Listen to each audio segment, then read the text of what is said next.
आज हम आपके लिए बहुत सुंदर कथा लेकर आए हैं, कहानी लेकर आए हैं, जिसका शीर्षक है जैसी करनी वैसी भरनी। इसमें दो मित्रों की के बारे में हम आपको बताने जा रहे हैं। एक ऊंट था और एक सियार था। उन दोनों में बहुत घनिष्ठ मित्रता थी। वो दोनों बहुत अच्छे दोस्त थे, जिधर भी जाते साथ साथ जाते। एक दिन की बात है कि ऊंट और सियार दोनों को भूख लगी थी। तो सियार ने ऊंट से कहा कि भाई चलो हम लोग चलते हैं, कहीं अपना भोजन वोजन की तलाश में चलते हैं, कहीं भोजन मिले तो भोजन करते हैं, क्योंकि बहुत भूख लगी है। सियार ने ऊंट से कहा और ऊंट चल दिया। ऊंट और सियार दोनों चलते चलते जा रहे थे। उन्हें दूर तक कहीं कुछ दिखाई नहीं दिया।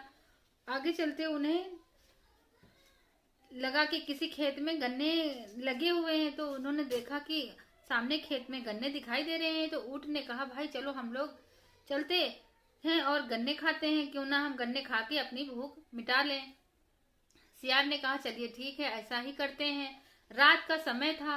ये था वो नदी के उस पार था। तो सियार ने कहा भाई इस खेत में तो हम नहीं जा सकते, क्योंकि ये नदी है, नदी को हम पार नहीं कर सकते। ऊंट ने कहा भाई मेरे होते हुए तुम चिंता मत करो, मैं तुमको अपनी पीठ पे बैठाकर नदी पार कराऊंगा। ऐसा कहकर ऊंट ने सियार को अपनी पीठ पे बैठा लिया और नदी पार करा दी। अब दोनों गन्ने के खेत में पहुंच गए, गन्ने वन्ने खाए। तो सियार का पेट छोटा था और ऊंट का पेट बड़ा था। तो ऊंट का पेट अभी भरा नहीं था, सियार का पेट भर चुका था। सियार का पेट भरा तो सियार ने कहा भाई मेरा पेट भर गया है, मैं तो अब हुक्की हुआ की आवाज लगाना चाहता हूँ। तो ऊंट ने कहा भाई मेरा पेट अभी नहीं भरा है, तुम अभी हुक्की हुआ की आवाज मत लगाना, नहीं तो मैं भूखा ही रह जाऊंगा और किसान भी आ जाएंगे। लेकिन सियार ने एक नहीं मानी। उसने हुक्की हुआ की आवाज लगा दी और जैसे ही उसने हुक्की हुआ की आवाज लगाई, वैसे ही गांव वालों ने जब हुक्की हुआ की आवाज सुनी तो उनको लगा कि उनके खेत में कोई जानवर आ गया है, सियार आ गया है। इतना सुनकर गांव वाले लाठी डंडा लेकर दौड़ पड़े और अपने खेत में आए और सियार और ऊंट की खूब जम की पिटाई की। दोनों उसी खेत में पड़े रहे।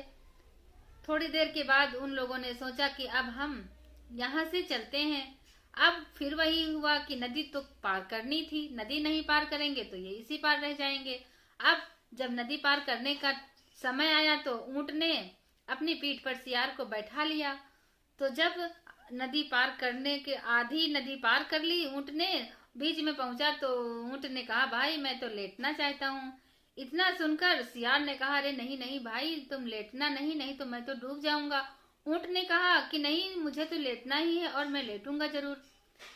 इतना कहकर ऊंट नदी में लेट गया। जैसे ही लेटा वैसे ही सियार पानी में डूब गया। तो फ्रेंड्स, हम इस कहानी से हमें यही शिक्षा मिलती है कि हम जैसा करेंगे हमें वैसा ही फल मिलेगा। क्योंकि सियार का पेट छोटा होने के कारण उसने जल्दी खा लिया। उसने ऊंट के बारे में एक बार भी नहीं सोचा कि अभी इसका पेट नहीं भरा है तो मैं हुक्की हुआ की आवाज ना लगाऊं।